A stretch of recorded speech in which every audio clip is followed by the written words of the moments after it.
की इतनी मकबूलियत थी तो आप इत्तेहादों में मिलकर आप पीपुल्स पार्टी का मुकाबला क्यों नहीं करते, हमेशा क्यों करते हैं? आप कभी ऐसे क्यों नहीं बोलते कि नहीं यार ठीक है हम आपसे मुकाबला करने के लिए तैयार हैं? किसी एक हल्के का नाम ले लीजिए, आप बोले मुकाबला करने के लिए तैयार हैं। आप हमें जब 25 जमातों का मुरब्बा बनकर आप जो है वो मुकाबला करते हैं, क्योंकि आपकी अवाम में पजीराई नहीं है। अवाम आपको जानते हैं, अवाम आपके पॉलिटिक्स के अंदाज को भी जानते हैं। और सिंध में बहुत ज़्यादा माशाल्लाह गादियाँ, बहुत ज़्यादा पीर साहबान हैं, सबके लिए इज्जत है। शाह महमूद साहब की यहाँ पे पीरी मुरीदी है, उनके लिए सब इज्जत है। मखदूम तालिबुल मौला की पीरी मुरीदी है, उनके लिए सबको बड़ा एहतराम है। इस तरीके पीर साहब बागारों के लिए और उनकी जमात के लिए एहतराम है। लेकिन मेरी गुजारिश ये होगी कि आप वो एक मजहबी आपके ताल्लुकात है, मजहबी ताल्लुकात को अलग रखें, सियासत को अलग रखें। सियासत में सियासी बात करें, डेफिनेटली आपको सियासी जवाब भी मिलेंगे। लेकिन अगर आप मजहबी चीज़ों को जमा करके, जिस तरह JUIF भी ये करती है कि मदरसों से और मदरसी और मजहबी बातें करके और फिर शो करते हैं, कितनी बड़ी पब्लिक की आपके पास वो पजीराई है। भाई पब्लिक की पजीराई आपके पास नहीं है। पब्लिक की पजीराई आपके पास होती तो खैबर पख्तूनख्वा में मैं कल देखा कि जी PTI और JUIF का माशाल्लाह मेल जोल हुआ है। मुझे बताएं JUIF का गढ़ क्या समझा जाता है, खैबर पख्तूनख्वा समझा जाता है। JUIF के गढ़ में अगर PTI के आज़ाद उम्मीदवारान जीते हैं तो मौलाना साहब की शिकायत किससे होनी चाहिए? मौलाना साहब की शिकायत PTI और उसके कायद से होनी चाहिए। तो जिससे आपकी शिकायत बकौल जिसके कि जिसने आपके साथ धांधली की है तो उसने किया, आप उसके साथ इत्तेहाद कर रहे हो। और जिन्होंने आपके साथ जिन्होंने वहां से वाज़े मैंडेट नहीं लिया, आप उनके खिलाफ बातें कर रहे हो, तो ये बात समझ में नहीं आती। और मौलाना साहब आपके लिए भी काफ़ी काबिल एहतराम है। आप मौलाना फजलुर रहमान साहब को ज़ाती तौर पर मैं बहुत उनका एहतराम करता हूँ, लेकिन मौलाना साहब ने भी अजीब व गरीब बातें की। अब किसको नहीं पता कि मौलाना साहब परवेज़ मुशर्रफ के दौर में कश्मीर उमूर के वज़ीर कैसे बने, खैबर पख्तूनख्वा में जो MMA बनाई गई, MMA कब बनी, कैसे बनी, MMA में फिर खैबर पख्तूनख्वा की हुकूमत आपको किस तरह दी गई। तो ये सारी चीज़ें ये हिस्ट्री का हिस्सा हैं। हम उन तलख हकीकतों में नहीं जाना चाहते। उन्होंने ये कहा तहरीक अदम एतमाद के बारे में, मुझे ज़ाती तौर पर पता है कि तहरीक अदम एतमाद प्योरली पाकिस्तान पीपल्स पार्टी की मूव थी और बगैर किसी डिक्टेशन के थी। और ये बातें काफ़ी वाज़ेह, मैं उस डिटेल में नहीं जाना चाहता।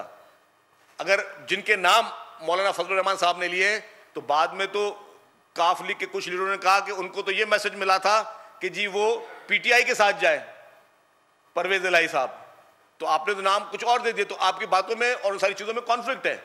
तो बराए मेहरबानी हम उन डिटेल में नहीं जाना चाहते। पाकिस्तान की तारीख में पहली मरतबा किसी वज़ीर आज़म को आईनी तौर पर हटाया गया तो उसको, और मौलाना साहब उस वक्त उस पूरे मूवमेंट का हिस्सा थे, तो उनको उसको अप्रिशिएट करना चाहिए।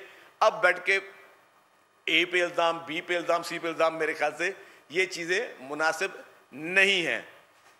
आ जाए PTI पे, कुछ लोगों को मैंने देखा कि जी बड़ा रहम आ रहा है पाकिस्तान तहरीक इंसाफ पर।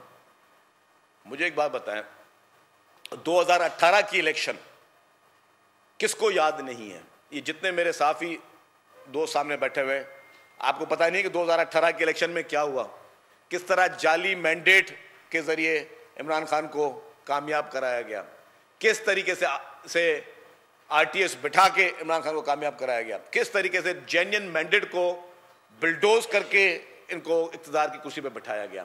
तो ये जितनी पार्टी है जो आज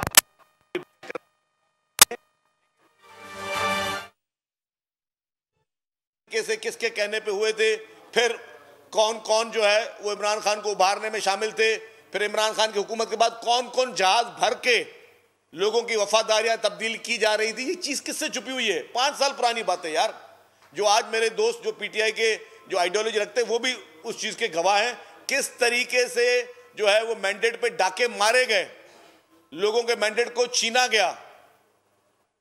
और मैं वो कहता हूं कि हर एक के मैंडेट का एहतराम रखना चाहिए।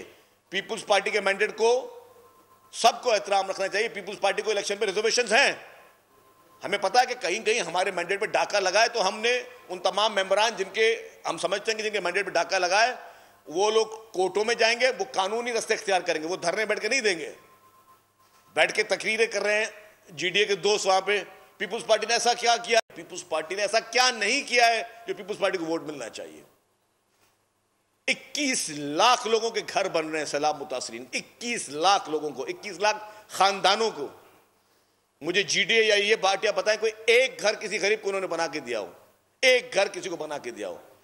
हर डिस्ट्रिक्ट में हॉस्पिटल्स बन रहे हैं, हर डिस्ट्रिक्ट में रोड रास्ते बन रहे हैं, और हमारे जो रोड रास्ते बन रहे हैं उनमें लोगों को फर्क क्यों आता है?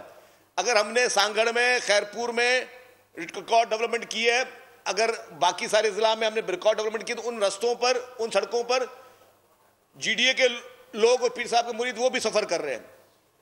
जो हॉस्पिटल खैरपुर में अगर आज लिवर और लंग्स का मुफ्त हॉस्पिटल इलाज हो रहा है, तो वहां जीडीए के सपोर्टर्स और वो पार्टियां, उनके वो लोग भी मुफ्त में इलाज कराएं। तो लोग इसलिए आपको वोट नहीं देते कि आप सिर्फ बातें कर सकते हो, आपने अवाम के लिए कुछ नहीं किया है। जिन्होंने अवाम के लिए किया है, जिनकी पजीराई अवाम में, उनको कामयाबी मिली है, और अल्हम्दुलिल्लाह ये कामयाबी पाकिस्तान पीपल्स पार्टी की लीडरशिप की वजह से मिली है, उनके विजन की वजह से मिली है।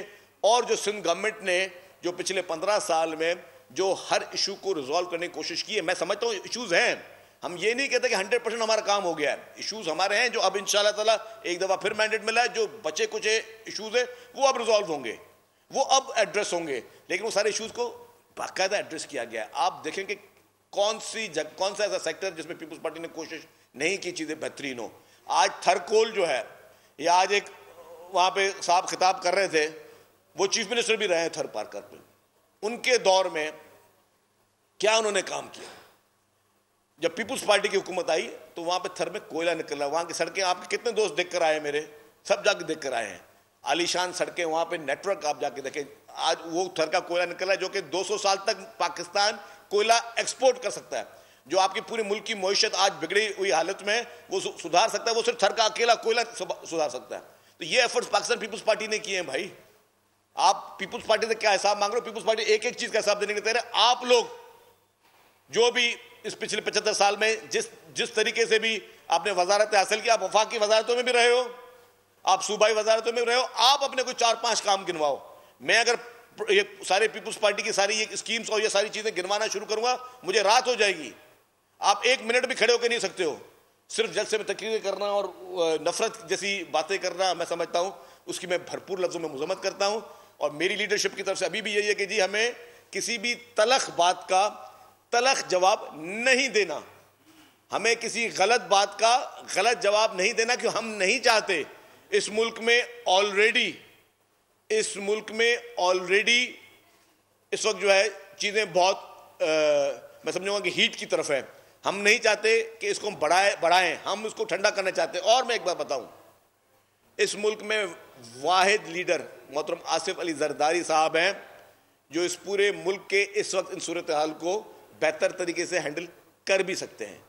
और उनका ही वो फहम, वो उनका सबको साथ लेकर चलना, वो उनको सबको एक मेज पे बिठाने की सलाहियत है, जो कि जितने भी लोग आज बिखरे हुए हैं उनको वापस एक मेज पे बिठा सकते हैं, एक गुलदस्ते की तरह पूरी कौम को साथ ले चल सकते हैं। क्योंकि पाकिस्तान अभी मजीद मुतहम्मिल नहीं हो सकता कि पाकिस्तान इस तरीके से जो है वो चीज़ों को डिस्टर्ब किया जाए। इस वक्त सबका एक एजेंडा होना चाहिए, वो होना चाहिए कि पाकिस्तान का इस्तेहकाम, पाकिस्तान की इकॉनमी की बेहतरी, पाकिस्तान में सियासी तौर पर और इकॉनमी तौर पर पाकिस्तान को मजबूत करना, पाकिस्तान के फॉरेन रिलेशनशिप को मजबूत करना। और जो भी लोग जो गैर मुल्की उन लोगों के एजेंडा पे इस मुल्क के माहौल को खराब करना चाह रहे हैं, उसके खिलाफ सबको एक साथ बैठना पड़ेगा। यार सामने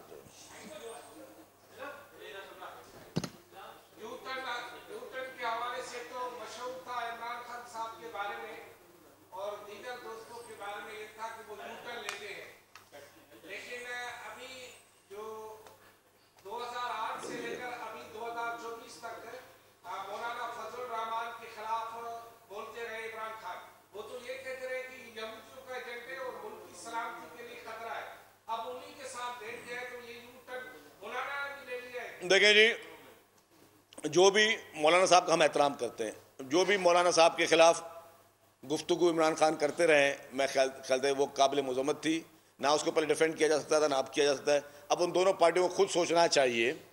और मेरे लिए तो ताजुब है कि मौलाना साहब की कंप्लेंट ये है कि उनके मैंडेट पे डाका लगा, और डाका डालने वाले की पे कंप्लेंट होनी चाहिए। कोई भी इन्वेस्टिगेशन करेगा कि भाई फायदेमंद कौन था, उसका बेनिफिशियरी कौन था, तो सारा पीटीआई थी, तो वो उसी के साथ बैठ के ताज कर रहे हैं। और फिर उनकी शिकायत किससे, वो फिर मैं तो सियासी तौर पे शायद इतना समझदार नहीं हूं, कोई और समझदार आदमी इसका जवाब दे सकता है। सब्सक्राइब करें और बेल दबाएं ताकि कोई खबर रह न जाए।